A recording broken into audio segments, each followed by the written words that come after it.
children belong. Good morning. Good morning. Hey, last week when we went upstairs and we were down here, do you remember how we talked about how the Magi or the wise men followed the star that was in the sky, and that's how they found Jesus? And we had talked about, that star, how bright it was, and how it guided them and led them. And it made me thinking, you know what? I wish God sometimes gave me a star. Like, wouldn't it be so much easier if, like, I didn't know where to go, and I wasn't sure what my next step was, if there was just like some bright light that shone, and I was like, oh, there's my answer. That would be easy, right? If God just shone a spotlight on the things I was supposed to do, and it was really easy for me to know exactly what I was supposed to do. Yeah. And so one of the things that I was thinking about was, oh man, I really wish I had that star. But I kind of realized I do have stars in my life. It's not quite like a star in the sky, but when I come here on Sunday mornings, these people out here, they're my stars. They help guide me and shape me.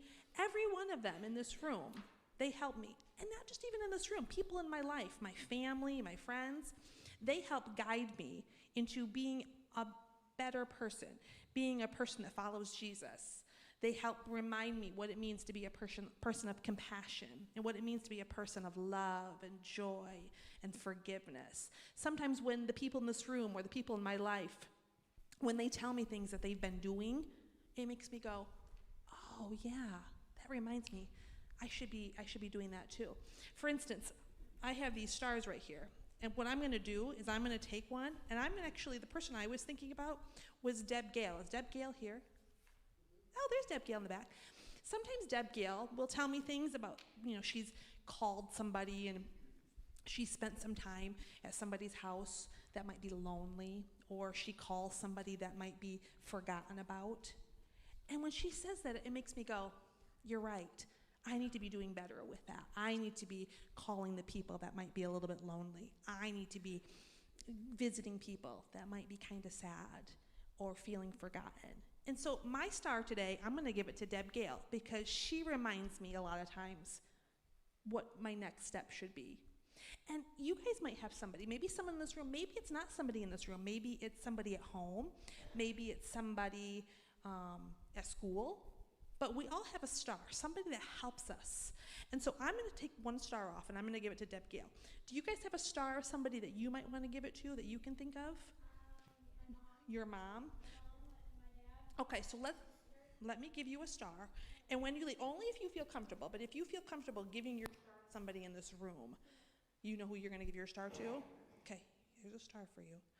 I'm going to give my star when we leave to Miss Deb Gale. And you might have somebody, you might not feel comfortable giving your star away, and that's okay. If you want, okay, I'll give you 3 stars then.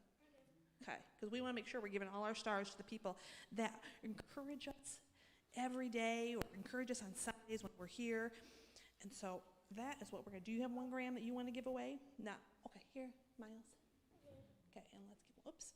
And Reed, do you have a star that you want to give away? What about you, Avery? You have 2. Okay. So as we leave, you may give your star away. I'm having trouble with these, so I don't want to. Okay. How about we take those stars? You know what? As we go, so that they can move on with their service, we can pass these out as we're heading down the aisle. You guys ready? Okay, let's go.